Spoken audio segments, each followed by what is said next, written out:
Ullum December 16 Ullummilu eqqumilluinnartum pisoqartussaafruham. Tassam fruhalmi majuarluni naaralaartitsivioqaavanu. Nassaarami inioqqatissamini. Isumaqarlun uimsanaassimaгаани. Eqorsi yumatuallaaqiamila.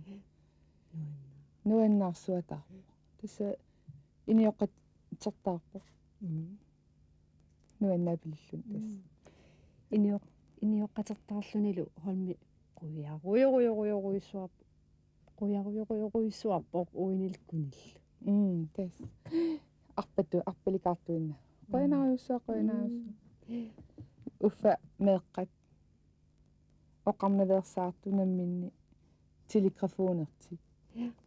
Tappavaniitta. Forholmilu Antonnil inappaa inioqqaasasuila. Inioqqaajartorpu Antonni. Paasitikkusunginnam inioqqaajartuinnarpu. Telegrafonimi. Neeqqalluuhuumi atassutеқарсиннарианнаа. Тассам инioqqati таамаалла. Sunaruma. Хоо таста намминниерлути кисими пиат. Аллану исертуа.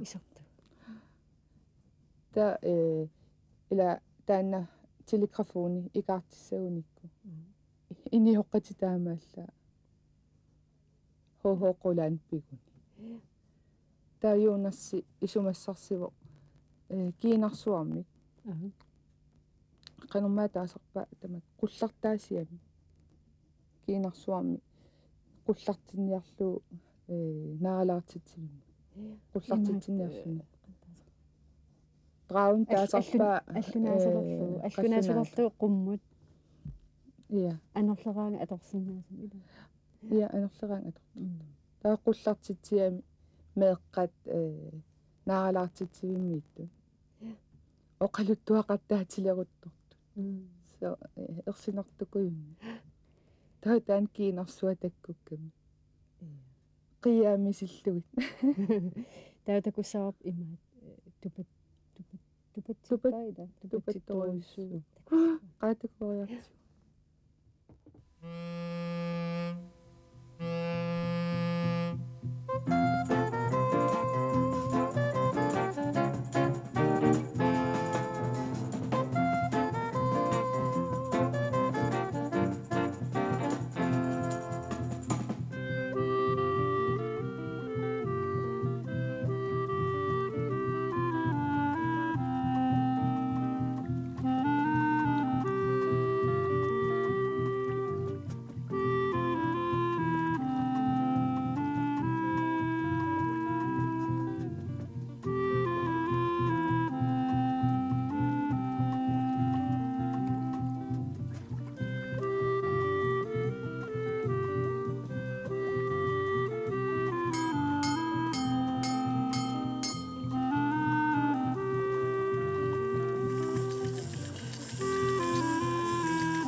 Anton, er du der?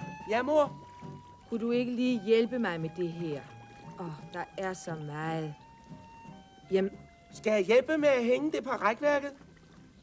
den kære Holm. Anton, har du set?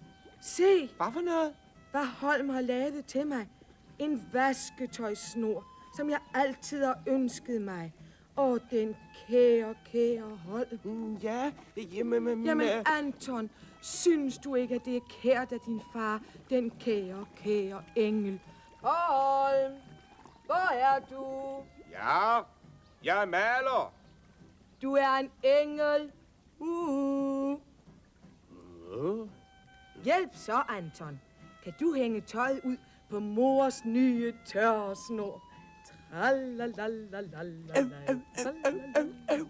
Hvor er det sødt af dig, min engel.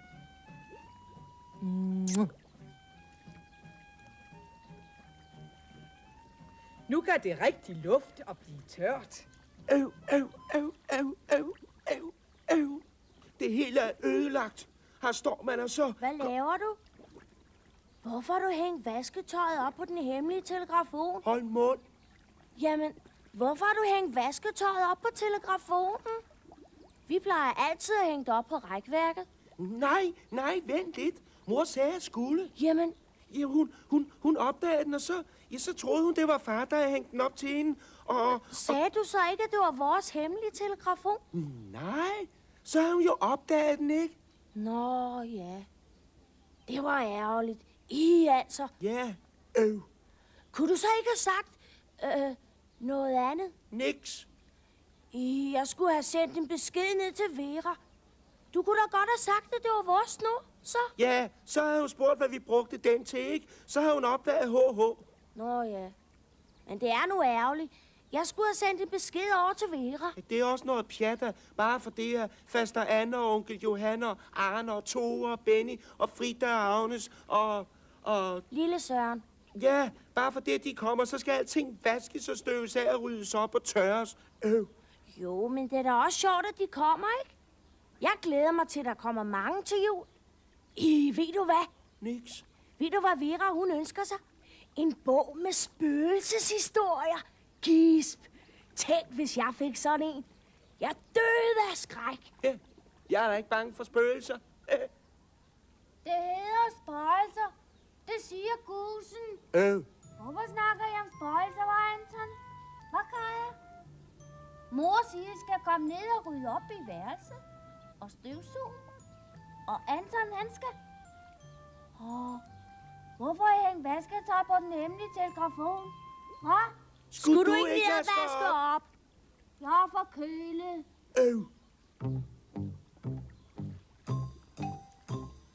Læg og bræk med skrin og spæk, 7 kartofler i en sæk, og et blæk, en tud, en flæk kan du få. Og en krone. Læg og bræk med skrin og spæk, 7 kartofler i en sæk, og et blæk, en tud, en flæk kan du få. For en krone. Læg og bræk med skrin og spæk, 7 kartofler i en sæk, og et blæk, en tud, en flæk kan du få. For en krone.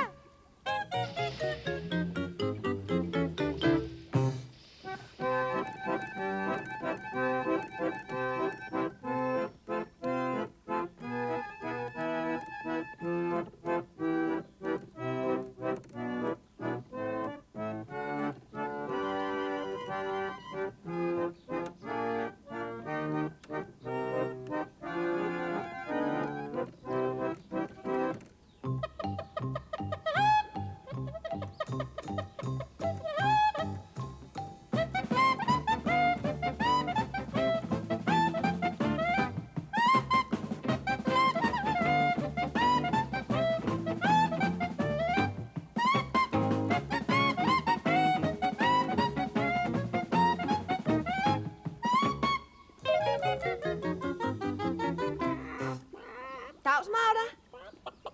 Hvad er det for noget? 44, hvad er det? Bank på. Er det dig, der har hængt vasketøj på telegrafonen? Hvad har jeg? Hængt vasketøj på telegrafonen, ikke? Hvad er det? Alle kan se den nu, ikke? Man kan slet ikke bruge den mere. Jamen, hvem har... Ja, og jeg skulle have sendt en besked til Kaja. Ja, det bliver ikke nemt. Det må være Antons mor, der har opdaget telegrafonen, og så har hun hængt sit vasktøj op på den. Ja, for det er ikke Kaja. Hun vil aldrig gøre det. Aldrig, ikke? Er båden der? Nej, de er ikke kommet over endnu. Den ligger over ved fyret. Og låsen er ude og kalde kulmul, og færgen er ikke kommet endnu. Hvordan kommer vi derover? Vi skriver bare her på sedlen, at de skal ro herover, fordi at vi skal spørge dem om noget, ikke? Hvordan vil du få sedlen derover? Med tilgang... Nå, nej. Vi kunne lave en flyver af sedlen. Kom. Så fold den side, den skal så lægge over. Så. Klar. Flyv. Det duer ikke, ikke? Jeg har det. Vi henter min drage. Kom.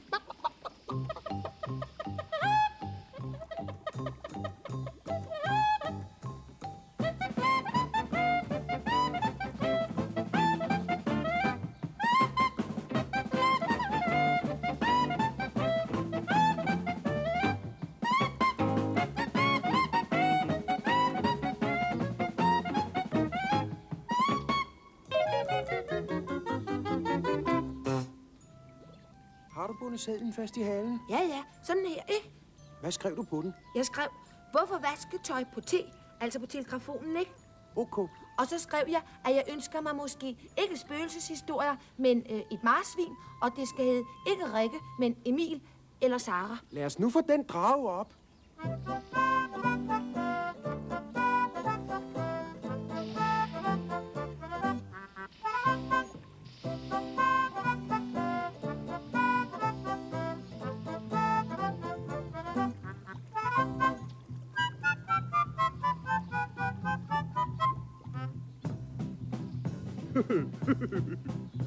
Men sømanden svarede, jeg rejser min vej. Langt havde han sejlet i verden. For aldrig så tager jeg en pige som dig. Jeg skænker dig aldrig mit hjerte. Men havet er stort og kun bølgerne ved, hvor skibet gik.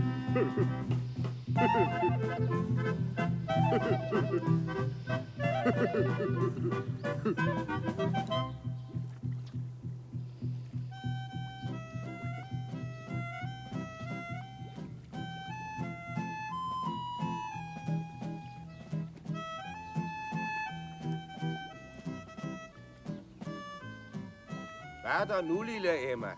Hvad siger du, Holm? Jeg siger, hvad er der nu, lille Emma? Altså, jeg har ikke tid. Du ved, at faster Anne og onkel Johan kommer til jul.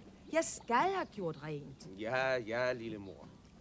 Hvor er det støvet. Hvorfor skal hun også have rystet tæpperne nu? Jamen, det er jo fordi faster Anna og onkel Johan og lille Søren... Hold mund, det ved jeg godt. Ved du, hvad Gus han sagde? At der var spøgelser op på det der Ny Guinea, hvor han engang var. Og de var 10 meter høje. Altså, ligesom 4 guser oven på hinanden. Hold op, Anton. Jeg kan altså ikke lide det. Ha? Jeg er da ikke bange for spøgelser. Hvis der kom sådan en, så ser jeg bare væk. Jeg gider ikke høre på dit spøgelsespjat. Ha? Og hvis den så ikke flyttede sig, så tog jeg bare min næve. Var det dig, Kaja? Kaja? Hun er der ikke. Så tog jeg bare min næve og... Kaja? Jeg tror, jeg går ned igen.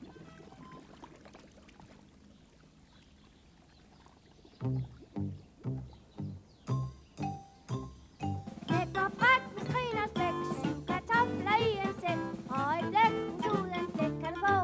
Og en krone, knæk og bræk med skrin og spæk, 7 kartofler i en sæk, og et blæk, en tud, en flæk kan du få.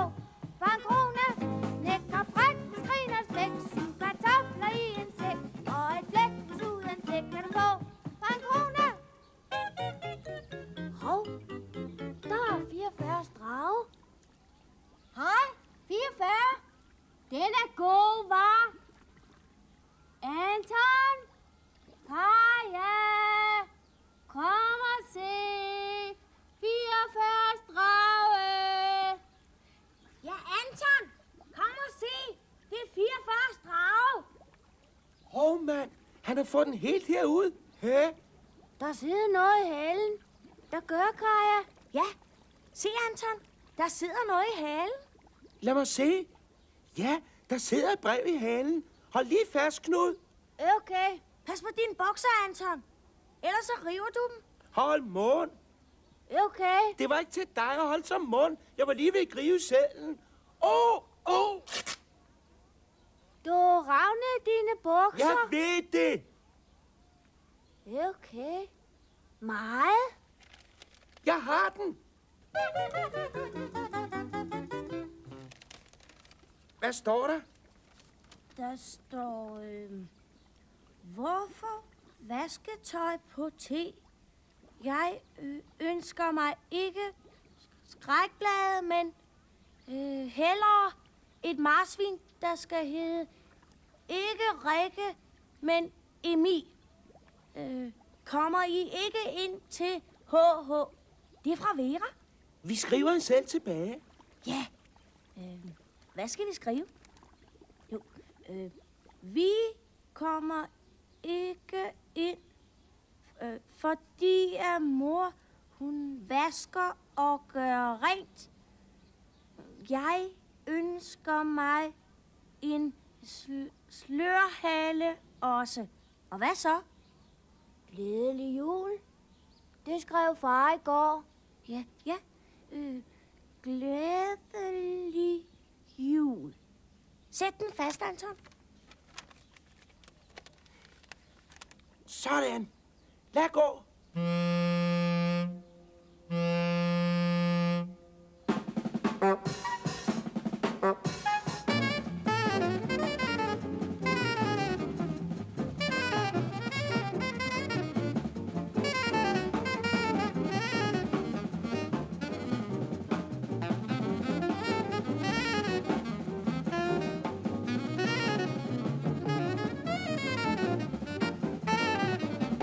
Sådan en landkrabbe! Jeg har bølgen svabre mig aldrig set mage til en landkrabbe! Nu kører han også med vasketøj!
نوان إلا تكو أمرتا أمرتا Ullum ammajaajinnaqissiga. Aamme qapaiseriissava. Sunaanersava. Aristokrat, qitsuit pilluit filmiliaq nuannivissoq. Utoqqatserpunga taaguuteqarpoq Aristokats siullermilli isiginnaartitisut ilaat ilisaritikkallartigit. Siullermik Aristokats Duchess Itarniarit Duchess tullinguputimmi. Jeg drømmer om at spise mig med i nudler og spaghetti samt en stor sund sild, man kunne blive for Eddie. Jeg er Abraham de Lacy, Giuseppe Casey, Thomas O'Malley, O'Malley den vilde kat. Jeg strejfer altid om, gør hvad jeg har lyst. Alle vejene, hvor jeg kom, frygtede man min røst. Når jeg går igennem byen, rygtes det som et lyn. Ja! Møder jeg en fin lille mis, jeg kan lide, så præsenterer jeg mig, fordi jeg er Abraham DeLacy, Giuseppe Casey, Thomas O'Malley. O'Malley, den vilde kat. Monsieur, atiti sumittamarmi nalungisaagunarput. Soorunami, allanimi assiineringilaga. Hver kat i Europa ved, hvad jeg er for en. Snart på den grønne gren, og snart på gadens sten. På landet og i byen har mit navn vagt vild panik. Men stol kun på mig, at følge dig på vej til Paris. Magnifique miau. Atsam tassa. Piginnaanqaqaatsit. Quyanarsuaq. Qanumi ataqappit. Tissiassimik atiqarpunga. Tissias ateringaravit. Asavakkit isitillu. Wow. Isitisoorlu uyaqqat erlinnartut. Qillalaartuinnaaput. Soorlu tassa qaamat imissaguttortor. Ariannaarsaatuqaat taamaattoqangivippo. Shit, Reis. Almersi uangatulu. Sixpaderpalarpallaangilangali. Soonami naamik umaalimmiuku uqaasiittorrutiinakkat. Taamallaat ilumuuvillungajornartorsiuqaanga. Arnortorsiortutit. Arnavissa inaqunartut pissusarissullu immiku soqutigisaaka oqaluttuutiinnanga ataqqinartutit.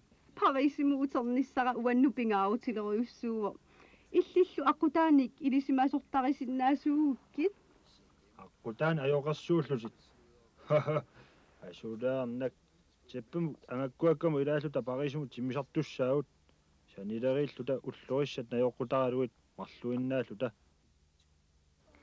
Nuannissaqaq. Pingasut sisamat. Qitsunnik filmiliami soorunamiaamma qimmit peqataasariaqarput ungaseqisumiippullu qimmimarluk muutusukkilinik akeraqarluinnartut.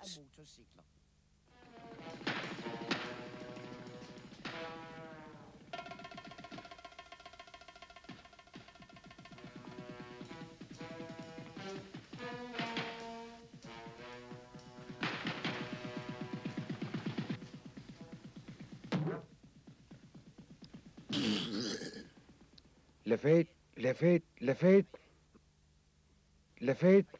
Mani punga. Akkersoqarpaluppoq. Napoleon soqqutaammat sisamani piileqarpunga motosikkileqarlungalu piuleqarlungalu. Nippangerit. Motosikkileqarpaluppoq motoriluttoq. Assakaasuata appaani piliorpaluppoq. Illit assakaasui saasulissawatit uanga ajornartorsiu toqqarlugu saasulissamara. Sooruna illi ajornanginneri kisissuliarniartarpigit. Pissutigalugu ilinit qaffasinnerusumik atorfeqarama. Uqalukkunnaarniarassaasussinissamillu nalaarnissan piaqaarlutit. Naamik taannaana neriartoqqusissut. Nerisissaangeruttortu. Orsitaassutigisinnaavat. Okay, saassusinniarta. Taqqilaarit uanganaalagaunga. Saassusiluqassappat oqartussaavunga.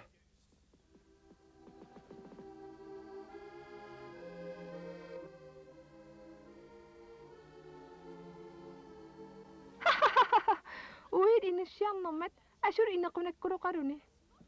Imaattoq uiguingikkaluarpaanga. Ilumut naamik ilumarpisi aapnaakkaluunniit. All right. Naaqaappunga.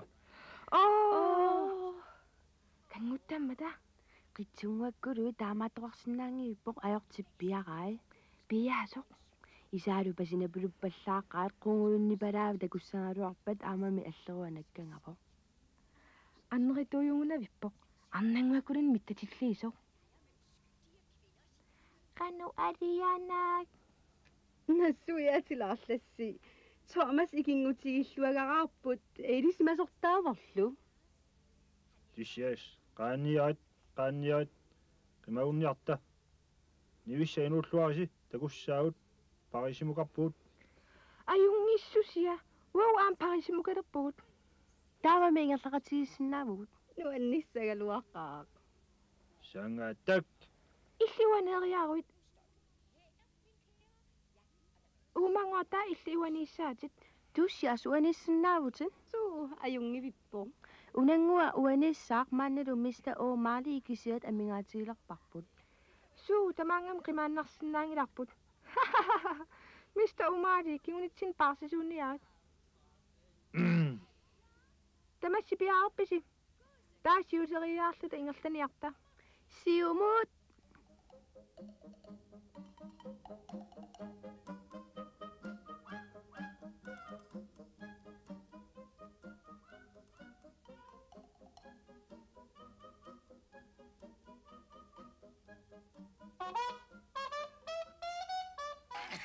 Kuttortakkuttuut.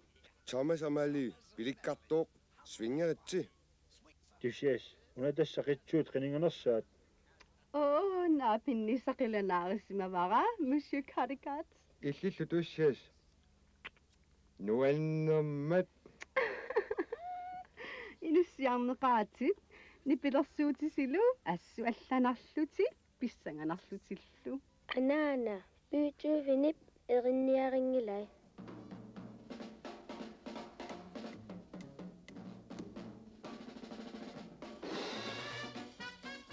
tussias qisissaut qaavalariartu Thomas torrak anaana torrak Tupisarlugu umanguaq. Han blæste fat. Men han var nærmest.